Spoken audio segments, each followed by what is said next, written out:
اعوذ باللہ من الشیطان الرجیم بسم اللہ الرحمن الرحیم انما ولیکم اللہ ورسولہ والذین آمنوا الذین یقیمون الصلاة ویؤتون الزکاة وهم راکعون۔ تمہارا دوست صرف اللہ ہے اور اس کا رسول اور ایمان والے جو قائم کرتے ہیں نماز اور دیتے ہیں زکوٰۃ، اور وہ اللہ کے حضور عاجزی سے جھکنے والے ہیں۔ اللہ کے حضور عاجزی سے جھکنے والے ہیں۔ قرآن کے الفاظ کیا ہیں؟ وَهُمْ رَاكِعُونَ۔ اور حضور غزالی زمان نے ترجمہ کیا فرمایا؟ اللہ کے حضور عاجزی سے جھکنے والے ہیں۔ تو ترجمے میں نماز والا رکوع مراد نہیں لیا گیا۔ اس طرح کی اور آیتیں قرآن میں موجود ہیں۔ اللہ تعالیٰ فرماتا ہے اے ایمان والو، یہود و نصارہ کو اپنے دوست نہ بناؤ، وہ ایک دوسرے کے دوست ہیں، جو تم میں سے ان کے ساتھ دوستی رکھے گا وہ انہی میں سے ہوگا۔ مسلمانوں کے ولی اور دوست اللہ، اللہ کا رسول اور اللہ کے رسول پر ایمان لانے والے مومنین ہونے چاہیے، اور اغیار ان کے دوست پیارے اور محبوب نہیں ہونے چاہیے۔ یہ آیت جو میں نے اس کی تائید میں پڑھی ہے سورۃ مائدہ کی آیت نمبر 51 ہے۔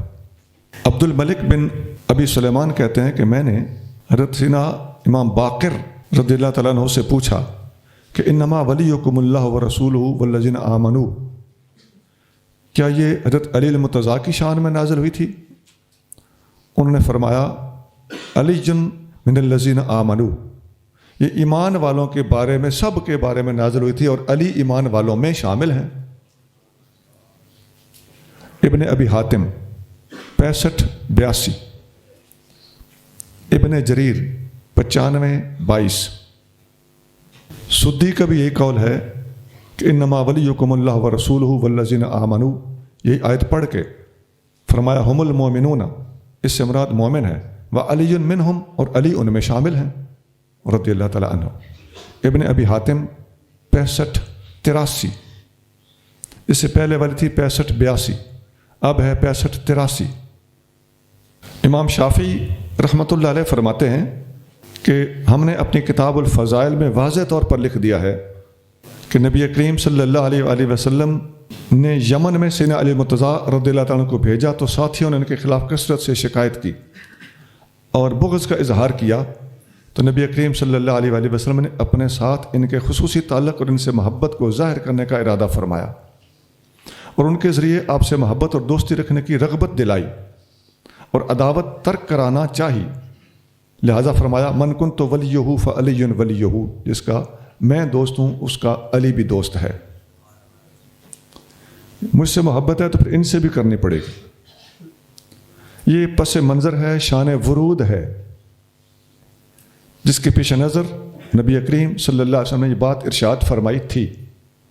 آگے امام شافعی رحمۃ اللہ فرماتے ہیں کہ اس سے مراد اسلامی دوستی ہے، اور آپ رضی اللہ تعالیٰ عنہ سے محبت ہے، اور مسلمانوں پر لازم ہے کہ وہ ایک دوسرے سے محبت کریں اور ایک دوسرے سے عداوت نہ کریں۔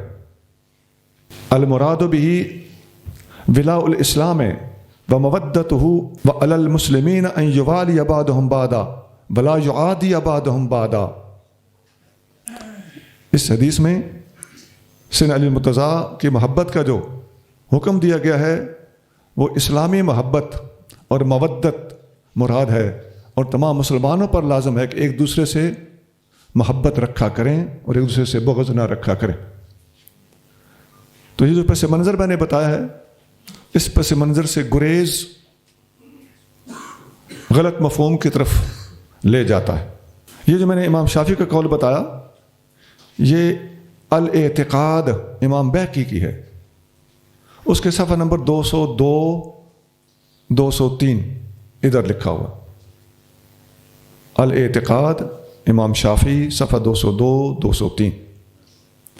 حضرت شیخ عبداللہ محدث دہلوی رحمۃ اللہ علیہ فرماتے ہیں کہ لا نسلم کہ مولا دریں جا بمانا حاکم و والی است، ہم نہیں مانتے کہ اس حدیث میں مولا کا معنی حاکم اور والی ہو، بلکہ معنی محبوب و ناصر است، بلکہ یہاں اس کا معنی پیارا اور ناصر ہے، محبوب اور ناصر ہے۔ اشیاۃ اللمات جلد 4 صفحہ 680۔ حضرت شیخ الاسلام حضور خواجہ محمد قمر الدین سیالوی رحمۃ اللہ علیہ لکھتے ہیں، فرماتے ہیں یہ ابلا فریبی ہے کہ حضرت علی رضی اللہ عنہ کی خلافت بلا فصل کی دلیل خم غدیر والی روایت پیش کی جاتی ہے کہ حضور اقدس صلی اللہ علیہ وآلہ وسلم نے حضرت علی کے متعلق فرمایا بن کنت مولا فعلی مولا ہو۔ ظاہر ہے قرآن میں مولا بمانا دوست ہے۔ قرآن کی آیت پیش کرتے ہوئے فرماتے ہیں فَإِنَّ اللَّهَ هُوَ مَوْلَاهُ وَجِبْرِيلُ وَصَالِحُ الْمُؤْمِنِينَ، اللہ میرے محبوب نبی کا مولا ہے، جبریل بھی میرے نبی کا مولا ہے، اور تمام مومن میرے نبی کے مولا ہیں۔ یہ حضور شیخ الاسلام کی کتاب مذہب شیعہ صفحہ 90 اور صفحہ 91 اس پر بہت ساری عبارات ہیں، فی الحال اتنا کافی ہے۔ اور ایک بات اور ہے، میں اپنی طرف سے وضاحت جان بوجھ کے نہیں کر رہا تاکہ میں بزرگوں کے اقوال آپ کو ٹھیک ٹھیک پہنچا دوں۔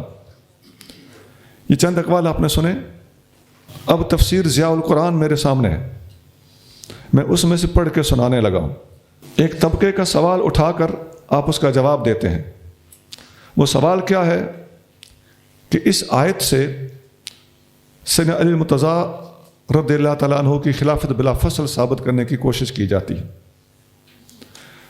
اب اس کا جواب ہے، اچھی علمی بحث بھی ہے۔ ایک جواب یہ دیتے ہیں، ان میں سے 2-3 جواب آپ کو سنانے لگا ہوں۔ یہ روایت بھی توجہ طلب ہے کہ وہ زکوٰۃ دینے والے رکوع کی حالت میں حضرت علی المرتضیٰ رضی اللہ تعالیٰ عنہ تھے، یہ روایت بھی قابل توجہ ہے۔ نماز میں سائل کے سوال کی طرف توجہ کرنا، پھر ایک ہاتھ کی انگوٹھی میں جو انگوٹھی ہے اس کو دوسرے ہاتھ سے اتار کر پھر ہاتھ بڑھا کر سائل کو دینا، یہ عمل کثیر اور توجہ الی الغیر حضرت علی المرتضیٰ رضی اللہ عنہ کی شان سے بہت بعید ہے، جن کی حالت استغراق کا یہ عالم ہوتا تھا کہ نماز ادا کرتے ہوئے دنیا و ما فیہا بلکہ اپنے جسم تک کی خبر نہ رہتی تھی۔ ایک بار جناب کے جسم کو چیر کر تیر نکالا گیا، لیکن آپ کو درد ہوا اور نہ تیر نکالنے کا علم ہوا، کیونکہ آپ حالت نماز میں تھے۔ ایسی محویت سے نماز ادا کرنے والا حالت نماز میں کسی غیر کی طرف متوجہ ہو، یہ کیسے ممکن ہے؟ ایک اور جواب دیتے ہیں، نیز یہ امر بھی قابل غور ہے کہ وہ انگوٹھی سونے کی تو ہرگز نہ تھی، کیونکہ سونا مردوں پر حرام ہے، یقیناً چاندی کی ہوگی، زیادہ سے زیادہ اس کا وزن 1 تولہ ہوگا، زیادہ سے زیادہ، یعنی احناف سے ہٹ کر بھی سوچیں تو زیادہ سے زیادہ 1 تولہ ہوگا، جس کی قیمت اس وقت 1 روپیہ سے کم تھی۔ اگر 1 روپیہ صدقہ کرنے سے خلافت کا حق مل جاتا ہے تو جنہوں نے ہزاروں اشرفیاں ایک ہی بار نہیں کئی بار بارگاہ رسالت میں پیش کیں، اور جب بھی اسلام کے لیے ضرورت پڑی سونے اور چاندی کے سکوں سے بھری ہوئی جھولیاں قدموں میں لا کر ڈھیر کر دیں، ان کی خلافت کا کیسے انکار کیا جا سکتا ہے؟ تفسیر ضیاء القرآن جلد اول صفحہ 485، اسی آیت کے تحت یہ جو آپ اس وقت پڑھ رہے ہیں۔ وَمَن يَتَوَلَّ اللَّهَ وَرَسُولَهُ وَالَّذِينَ آمَنُوا فَإِنَّ حِزْبَ اللَّهِ هُمُ الْغَالِبُونَ، اور جو دوست بنائے اللہ اور اس کے رسول اور ایمان والوں کو تو بے شک اللہ ہی کا گروہ غالب ہے۔ ہاں، تو اس آیت میں پچھلی آیت کی وضاحت خود قرآن کے اندر موجود ہے۔ وَمَن يَتَوَلَّ، جو ولی بنائے گا، یہ وہی مادہ وہی ہے، لفظ وہی ہے، اللہ اس کے رسول کو ایمان والوں کو جو ولی بنائے گا، دوست بنائے گا، تو یہ حزب اللہ بن جائیں گے، اور یہ حزب اللہ ہی غالب آتے ہیں۔ يا أيها الذين آمنوا لا تتخذوا الذين اتخذوا دينكم هزوا ولعبا من الذين أوتوا الكتاب من قبلكم والكفار أولياء واتقوا الله إن كنتم مؤمنين۔ اے ایمان والو، دوست نہ بناؤ ان لوگوں کو جنہوں نے تمہارے دین کو ہنسی اور کھیل بنا رکھا ہے، یہ ان میں سے ہیں جنہیں تم سے پہلے کتاب دی گئی، اور بت پرست کافروں کو دوست نہ بناؤ، اور اللہ سے ڈرتے رہو اگر تم مومن ہو۔ جی دین کا مذاق اڑانے والوں کے پاس بیٹھنے سے بھی دل کے اوپر نفسیاتی طور پر اثرات پڑنے کا خطرہ ہوتا ہے، اس لیے ان کا دوست ہونا تو دور کی بات ہے، ان کے ساتھ بیٹھنے سے بھی منع کیا گیا ہے۔ وہ جو قطع تعلق، رابطے نہ رکھنا اور بائیکاٹ کے بعض مواقع آتے ہیں، اور ان مواقع پر ایسے لوگوں سے دور رہنے کا شریعت حکم دیتی ہے، اس کے پس منظر میں یہی آیت ہے۔ آگے چلیے جی۔ وَإِذَا نَادَيْتُمْ إِلَى الصَّلَاةِ اتَّخَذُوهَا هُزُوًا وَلَعِبًا ذَلِكَ بِأَنَّهُمْ قَوْمٌ لَا يَعْقِلُونَ۔ اور جب تم اذان دیتے ہوئے لوگوں کو نماز کے لیے پکارتے ہو تو وہ کفار اس کو مذاق اور کھیل بنا لیتے ہیں، یہ اس لیے کہ وہ ایسے لوگ ہیں جو کچھ نہیں سمجھتے۔ جی اذان دی جاتی تو یہ مذاق اڑاتے تھے، اس کی طرزیں لگاتے تھے، اور اس کے اندر حدیثیں بھی موجود ہیں۔ ایک دفعہ ایک نوجوان نے اسی طرح نقل اتاری تو نبی پاک علیہ الصلوۃ والسلام اپنی فوج سمیت قریب ہی موجود تھے، آپ نے اسے گرفتار کروا کے اس کو پکڑ کے اپنے پاس بلا کے اس کو کہا کہ اب ذرا پھر اذان پڑھو جو تم نقل کے طور پہ پڑھ رہے تھے۔ تو انہوں نے اذان پڑھی، نبی پاک علیہ الصلوۃ والسلام نے اس نوجوان کو چاندی کا ایک ٹکڑا تھیلی میں گتھی میں موجود تھا، انعام کے طور پر دیا، اس کے سینے پہ ہاتھ پھیرا تو وہ کلمہ پڑھنے لگا۔ تو اذان پڑھنا مسلمانوں کا کام ہے، اس کی نقلیں اتارنا کافروں کا کام ہے۔ اس کا مطلب ہے کہ جس چیز کی کافر نقل اتارتے تھے وہ چیز ہمیں زیادہ پڑھنی چاہیے، کیوں نہ ہماری محفل نعت میں اذانیں پڑھی جائے، اذان پڑھنے کے مقابلے ہونے چاہیے۔ اور اگر کسی ایک موقع پر نبی کریم صلی اللہ علیہ وآلہ وسلم نے کسی صحابی کو جو سابق گستاخ رسول تھے اسی دن مسلمان ہوئے تھے، ان کی تالیف قلب کے لیے، دل کو نرم کرنے کے لیے آقا نے ان کو چادر دی بھی تھی، اور اس کی سند پتہ نہیں کیسی ہے، تو یہ تو صحیح سند کے ساتھ موجود ہے کہ نبی کریم صلی اللہ علیہ وآلہ وسلم نے ایک اذان پڑھنے والے کو چاندی دی تھی۔ چاندی تو باقاعدہ سکہ ہے نا، کرنسی ہے، تو اذان پڑھنے کے مقابلے کیوں نہ ہو، اور اذان پڑھا کر لوگوں کو پیسے کیوں نہ دیے جائیں۔ اذان بھی تو نبی کریم صلی اللہ علیہ وسلم کی نعت ہے، اور بڑی اونچی نعت ہے، یہ قرآنی نعت ہے اور صاف حدیث کے اندر پائی گئی نعت ہے۔ مسلمانوں خدا کے لیے اپنے انداز بدلو، یہ پچھلے چند 40 سالوں میں بڑی خرابیاں ہوئیں، 42 43 79 سے لے کر مسلمانوں کے اندر کافی ساری خرابیاں ڈالنے کی کوشش کی گئی ہے، اور ہماری توجہ ایک خاص طبقے سے ہٹائی گئی۔ حدیث میں آتا ہے حضرت ابو محذورہ رضی اللہ تعالیٰ عنہ، یہ وہی نوجوان ہیں جو نقل اتارتے تھے مگر اب مسلمان ہو گئے، انہی کو حضور صلی اللہ علیہ وسلم نے چاندی کا ٹکڑا دیا تھا، وہ حدیث ابن ماجہ میں ہے۔ اور یہ فرماتے ہیں کہ نبی کریم صلی اللہ علیہ وآلہ وسلم نے مجھے یہ اذان سکھائی، اللہ اکبر اللہ اکبر اشہد ان لا الہ الا اللہ، ساری شہادتین ہیں، آگے حی علی الصلاح حی علی الفلاح ہے، اور آخر میں اللہ اکبر لا الہ الا اللہ ہے۔ یہ مسلم شریف میں حدیث ہے 379 379 حدیث نمبر۔ قل يا أهل الكتاب هل تنقمون منا إلا أن آمنا بالله وما أنزل إلينا وما أنزل من قبل وأن أكثركم فاسقون۔ فرما دیجئے اے کتاب والو، ہماری کیا بات تمہیں بری لگی بجوز اس کے کہ ہم اللہ پر ایمان لائے اور اس پر جو ہماری طرف نازل ہوا اور اس پر جو پہلے اترا، اور بے شک تمہارے اکثر لوگ نافرمان ہیں۔ بڑا پیارا اور سادہ انداز ہے کہ تم نے مسلمانوں پر ایلیگیشن کیا لگایا ہوا ہے، صرف اس لیے نفرت کرتے ہو کہ ہم اللہ کو مانتے ہیں اور جو کچھ ہمارے اوپر نازل ہوا ہے اس کو بھی مانتے ہیں، جو کچھ ہم سے پہلے نازل ہوا تھا اس کو بھی مانتے ہیں، ساری چیزوں کو ماننا، اور یہ اجتماعیت ہمارے پاس ہے، اور تم استثناء چاہتے ہو، اتنی سی بات سے ہم سے اتنا زیادہ الجھتے ہو۔ بھئی استثناء مناسب ہے یا شمول زیادہ مناسب ہے؟ شمول زیادہ مناسب۔ اب اہل سنت کا بھی یہ طریقہ ہے، ہمارے رویوں میں کیا ہوتا ہے؟ شمول۔ مخالفین کے پاس کیا ہوتا ہے؟ استثناء، کہ ہم ایک کو مانیں گے دوسرے کو نہیں مانیں گے۔ خوارج کا یہ طریقہ تھا، ایک طبقے کو مانتے دوسرے کو نہ مانتے۔ روافظ کا یہ طریقہ ہے، اس طبقے کو مانتے ہیں، خوارج کے برعکس دوسرے کو نہیں مانتے۔ اور اہل سنت و جماعت کا لفظ صاف بتا رہا ہے کہ یہ سب کو جمع کرنے والے ہیں، اور ان کے ہاں استثناء نہیں ہے، ان کے ہاں شمول ہے۔ آپ دیکھیں گے کہ آپ شمول کی جب بھی بات کریں گے تو یہ بھڑک اٹھیں گے۔ تو بات اتنی سی ہوگی، پڑھا لکھا بندہ صاف سمجھ جاتا ہے کہ اس کو مصیبت تو صرف یہ پڑی ہے کہ اس کا استثنائی رویہ اس پر چوٹ لگی ہے۔ تو مسلمان آپس میں اجتماعیت رکھنا چاہتے ہیں۔ بہت سی شانیں ایسی ہوتی ہیں جن میں لوگوں نے استثناء اور تخصیص بنائی ہوتی ہے۔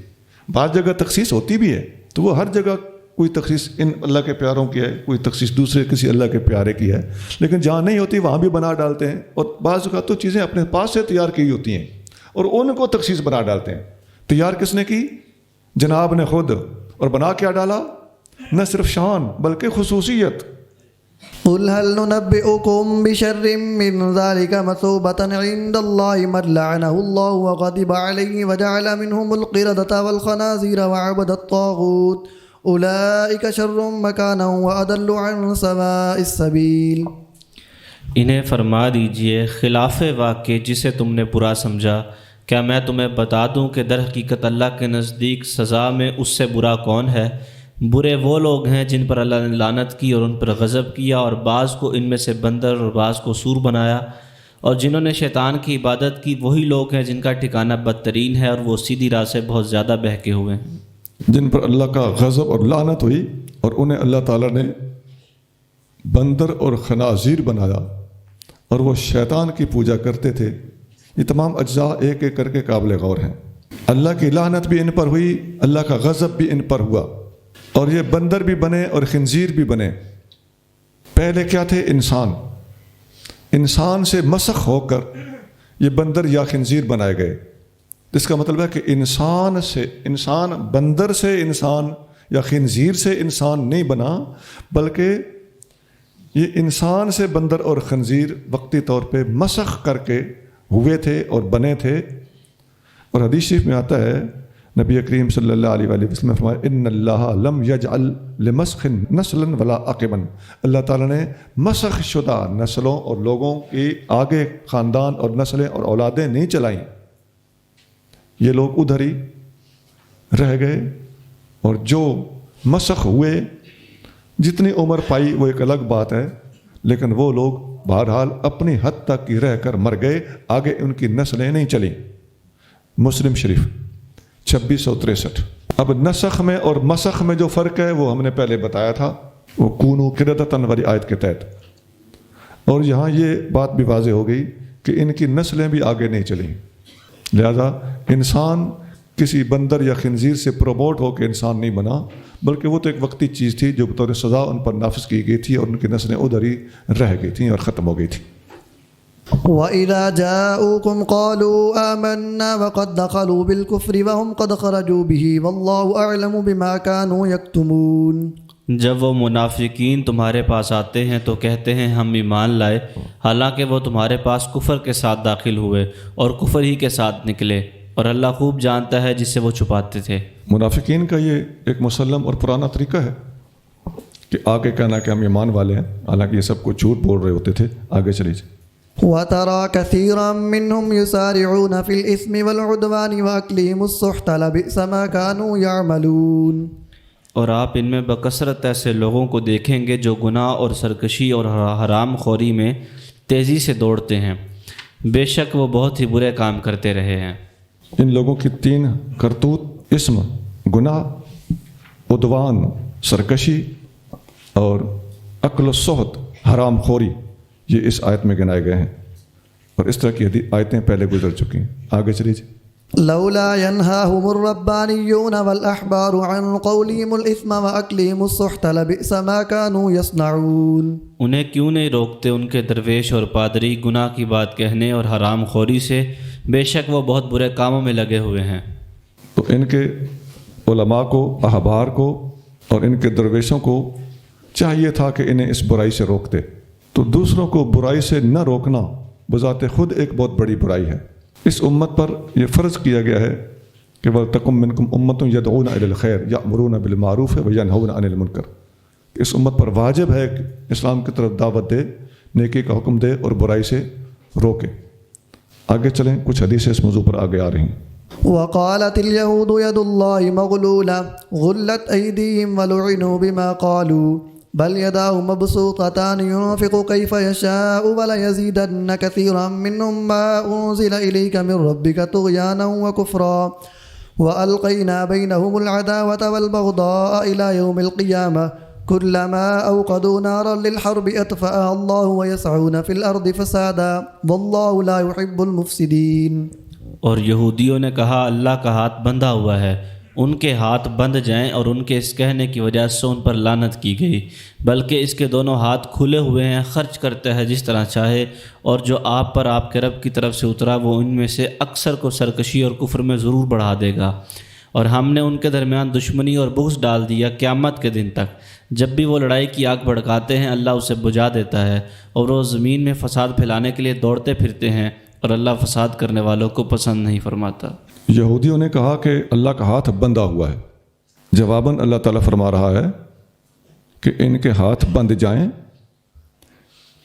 یہ تغلیظ کا ایک طریقہ ہے، شدت اور سختی ظاہر کرنے کا ایک انداز ہے، جیسے تبت یدا ابی لہب کے الفاظ ہیں، یہ تقریباً اسی معنی میں ہے۔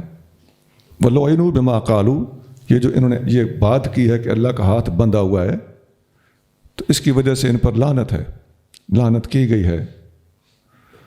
عن ابی ہریرہ قال قال رسول اللہ صلی اللہ علیہ وآلہ وسلم، ابو ہریرہ رضی اللہ تعالیٰ عنہ فرماتے ہیں کہ نبی کریم صلی اللہ علیہ وآلہ وسلم نے فرمایا اللہ تعالیٰ کا یمین یعنی دست عطا فراخ ہے، اور دن رات عطا کرنے سے اس کے خزانوں میں کوئی کمی نہیں آتی۔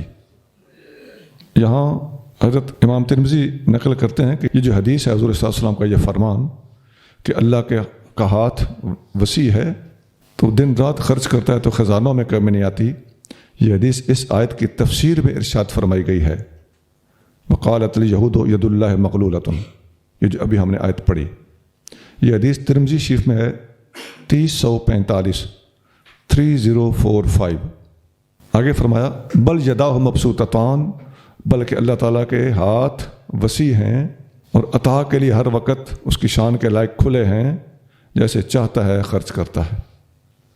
آگے فرمایا کہ اے محبوب آپ پر جو نازل ہوا ہے اس کے نازل ہونے کی وجہ سے ان کے بہت سارے لوگوں کے اندر کفر اور طغیانی اور سار اٹھاتی ہے، چڑ پیدا ہوتی ہے، غیظ پیدا ہوتا ہے، مرض میں اضافہ ہوتا ہے۔ اس سے ملتے جلتے الفاظ پہلے گزرے ہیں، فی قلوبہم مرض فزادہم اللہ مرضا۔ اس سے اگلی بات ہے ہم نے قیامت تک ان کے درمیان بغض اور عداوت ڈال دی ہے۔ یہ بات پہلے گزر چکی ہے، یہودی اور عیسائی کبھی اکٹھے نہیں ہو سکتے۔ اس سے اگلی 5 نمبر بات، جب بھی یہ لوگ ایمان والوں کے خلاف جنگ کی آگ بھڑکانے کی کوشش کرتے ہیں اللہ تعالیٰ کسی نہ کسی طریقے سے اس کو ٹال دیتا ہے۔ یہ آپ دیکھ رہے ہیں اس وقت بھی ایسا ہو رہا ہے، ہر طرف سے خطرات منڈلانے لگتے ہیں، کسی نہ کسی سبب سے اللہ کا کرم ہو جاتا ہے۔ 6 نمبر بات، وَيَسْعُونَ فِي الْأَرْضِ فَسَادًا، یہ لوگ زمین میں فساد پھیلانے کے لیے ہر وقت سوچ بچار میں لگے رہتے ہیں۔ وَلَوْ أَنَّ أَهْلَ الْكِتَابِ آمَنُوا وَاتَّقَوْا لَكَفَّرْنَا عَنْهُمْ سَيِّئَاتِهِمْ وَلَأَدْخَلْنَاهُمْ جَنَّاتِ النَّعِيمِ، اور اگر اہل کتاب ایمان لاتے اور متقی بنتے تو ہم ضرور ان کے گناہ ان سے دور کر دیتے اور ضرور انہیں داخل کرتے نعمت کی جنتوں میں۔ اگر ایمان لے آتے تو ان کے گناہ معاف ہو جاتے اور یہ جنت میں ضرور جاتے۔ آگے چلیے۔ وَلَوْ أَنَّهُمْ أَقَامُوا التَّوْرَاةَ وَالْإِنْجِيلَ وَمَا أُنْزِلَ إِلَيْهِمْ مِنْ رَبِّهِمْ لَأَكَلُوا مِنْ فَوْقِهِمْ وَمِنْ تَحْتِ أَرْجُلِهِمْ مِنْهُمْ أُمَّةٌ مُقْتَصِدَةٌ وَكَثِيرٌ مِنْهُمْ سَاءَ مَا يَعْمَلُونَ۔ اور اگر وہ قائم رکھتے تورات اور انجیل کو اور اسے جو ان کے لیے ان کے رب کی طرف سے اترا تو وہ ضرور کھاتے اپنے اوپر سے اور اپنے پاؤں تلے سے۔ ان میں سے کچھ لوگ اعتدال پر ہیں اور بکثرت لوگ ان میں سے بہت ہی برے کام کر رہے ہیں۔ اگر یہ اہل کتاب تورات اور انجیل پر عمل کرتے تو انہیں رزق اتنا ملتا کہ یہ اپنے اوپر سے بھی کھاتے اور پاؤں کے نیچے بھی رول رہا ہوتا، یہ ایک محاورے کے طور پر بات ارشاد فرمائی گئی ہے. تو رزق وافر ہوتا. اس آیت پر غور کیجئے. اس کا مطلب کہ اللہ کے احکام پر عمل کرنے سے رزق میں بھی اضافہ ہوتا ہے. رزق میں جتنی کمی آتی ہے ہماری اپنے گناہوں اور نافرمانیوں کی وجہ سے آتی ہے. ایک حدیث میں آتا ہے کہ حضرت زیاد بن لبید انصاری رضی اللہ تعالیٰ عنہ نے نبی کریم صلی اللہ علیہ وآلہ وسلم سے پوچھا کہ یا رسول اللہ، آپ فرماتے ہیں کہ علم اٹھا لیا جائے گا، تو ہمارے پاس قرآن ہے، ہم قرآن پڑھتے ہیں، ہم اسے اپنی اولادوں کو اور اپنی عورتوں کو بھی پڑھاتے ہیں، تو پھر علم اٹھے گا کیسے؟ آپ علیہ السلام نے فرمایا تجھے تیری ماں گم کرے. یہ الفاظ ذرا قابل غور ہے نا. ایسے الفاظ نبی پاک علیہ السلام پیار میں بولتے تھے. تو کئی صحابہ کے بارے میں مختلف مواقع پر مختلف الفاظ ایسے جب آتے ہیں تو لوگوں کی عادت ہوتی ہے کہ جس صحابی سے عداوت ہوتی ہے اس کے خلاف چڑ بنا لیتے ہیں، جبکہ اس طرح کے ہم درجن بھر الفاظ دکھانے کے لیے حاضر ہیں. تو ساری صورتحال سامنے نہ رکھنا ہی گمراہی کا سبب ہوتا ہے. آپ علیہ السلام نے ان کو سمجھایا کہ میں تو آپ کو مدینہ کے سب سے زیادہ سمجھدار لوگوں میں سمجھتا تھا، شمار کرتا تھا، تو آپ غور نہیں کرتے ہو کہ یہ یہودیوں کے پاس تورات بھی تھی اور انجیل بھی تھی، تو قرآن نے ان کے بارے میں کیا فرمایا؟ يا أيها الرسول بلغ ما أنزل إليك من ربك وإن لم تفعل فما بلغت رسالته والله يعصمك من الناس إن الله لا يهدي القوم الكافرين.